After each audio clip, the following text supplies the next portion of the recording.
तो दोस्तों मुझे उम्मीद है कि आप सभी अच्छे होंगे। दोस्तों हमारी ज़िंदगी में कुछ ऐसे तूफान आने तय हैं जो हमारी ज़िंदगी को तहस-नहस करके रख देंगे। अगर हम उन तूफानों के नुकसान से बचना चाहते हैं तो हमें पहले से तैयार रहना होगा। और आपको तैयार कैसे होना है तो उसके लिए इस कहानी को अच्छे तरीके से समझिए। बहुत समय पहले की बात है। आइसलैंड के उत्तरी छोर पर एक किसान रहता था। उसे अपने खेत में काम करने वालों की बड़ी ज़रूरत थी। लेकिन वो जगह काफ़ी खतरनाक थी, जहाँ रोज़ आंधी तूफान आते रहते थे। तो कोई भी व्यक्ति वहाँ पे काम करने को तैयार नहीं था। तो किसान एक दिन शहर गया और उसने अखबार में इश्तेहार दिया कि उसे खेत में काम करने के लिए एक मजदूर की ज़रूरत है। किसान से मिलने बहुत मजदूर आए, लेकिन जो भी उस जगह को देखता, उसके बारे में सुनता, तो वहाँ पे वो काम करने से मना कर देता। तो आखिर में एक सामान्य कद का पतला सा व्यक्ति उनके पास आया, किसान के पास। तो किसान ने उससे पूछा, क्या तुम इन परिस्थितियों में काम कर सकते हो? तो उसने कहा कि हाँ मैं कर सकता हूँ, लेकिन मेरी एक शर्त है। तो किसान ने कहा, क्या शर्त है तुम्हारी? उसने बताया, जब हवा चलती है तब मैं सोता हूँ। व्यक्ति ने बताया किसान को। तो किसान को उसका उत्तर थोड़ा अजीब लगा और उसकी समझ में भी नहीं आया, लेकिन उसे काम करने वाले की ज़रूरत थी, इसलिए उसने उस व्यक्ति को काम पे रख लिया।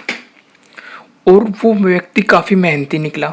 जैसे जैसे उसने किसान के साथ काम किया, वो किसान ने उसकी मेहनत को देखा।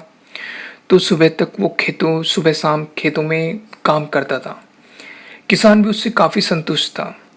कुछ दिन बीते तो एक रात अचानक ज़ोर ज़ोर से हवा चलने लगी। तो किसान को पहले से ही अनुभव था, वो समझ गया कि आज तूफान आने वाला है। तो वो पूरी तेज़ी से उठा, उसने हाथ में लालटेन ली। रात का टाइम था और वो मज़दूर की झोपड़ी में पहुंचा। तो उसने मज़दूर को कहा, जल्दी उठो, देखते नहीं तूफान आने वाला है। इससे पहले कि सब कुछ तहस नहस हो जाए, जो फसल हमने काट के रखी है उन्हें अच्छी तरीके से बांध देते हैं, उन्हें ढक देते हैं और बाड़ी का जो कीट है उसे भी रस्सी से कस के बांध देते हैं, किसान ने चिल्लाते हुए कहा।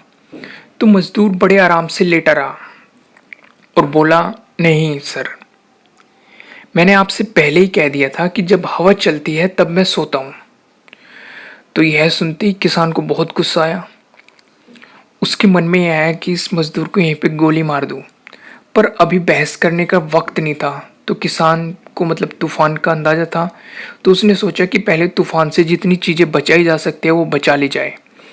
तो किसान खेत की तरफ दौड़ा और जैसे ही वो खेत में पहुंचा तो उसकी आंखें आश्चर्य से खुली रह गई। पता है खेत में पहले से क्या था? जितनी भी फसल कटी हुई थी उनकी गांठें अच्छी तरीके से बंधी हुई थी और उनके ऊपर तिरपाल ढकी हुई थी। और जो उसकी गायें भैंसें थी या जो भी थी उसके पास पेड़, सभी सुरक्षित बंधी हुई थी। और सारी मुर्गियां भी सुरक्षित थी। और जो बाड़े का गेट भी, वो भी मजबूती से बंधा हुआ था। तो सारी चीज़ें बिल्कुल सही जगह पे थी, नुकसान की जरा सी भी संभावना नहीं थी। तो किसान अब मजदूर की वो बात किसान को समझ में आ गई थी कि जब हवा चलती है तब मैं सोता हूँ।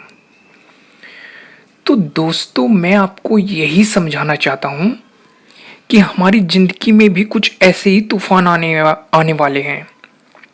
अगर हम उन तूफानों के नुकसान से बचना चाहते हैं तो हमें भी उस मजदूर की तरह पहले से तैयारी रखनी होगी। जैसे मैं आपको एग्जांपल देता हूँ।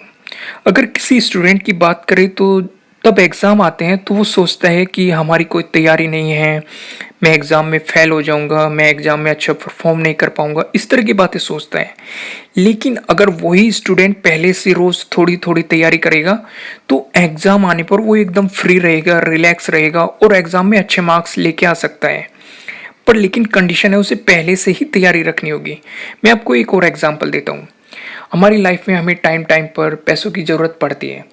अगर तब हमारे पास पैसे होते हैं तो हम उन्हें यूज़ कर लेते हैं, नहीं होते तो हम किसी दूसरे से हेल्प लेते हैं, चाहे वो दोस्तों से हो, रिलेटिव से हो, पड़ोसियों से हो, किसी से भी हो। या फिर हम लोन ले बैंक से, किसी भी तरीके से हम अरेंजमेंट करते हैं।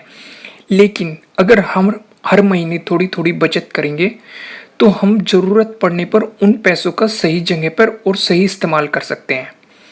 तो दोस्तों मैंने आपको पहले ही बता दिया, इस कहानी का अगर समराइज़ करें तो आपको तैयारी का तरीका आना चाहिए। तो दोस्तों मुझे उम्मीद है कि आपको ये वीडियो अच्छी लगी होगी, और अगर अच्छी लगी है तो इसे लाइक ज़रूर कीजिएगा, और अगर आप हमारे चैनल पे नए हैं तो सब्सक्राइब करना बिल्कुल मत भूलिएगा, और अगर आप चाहते हैं कि ये वीडियो किसी और के काम भी है तो आप इसे शेयर भी कर सकते हैं। Thank you.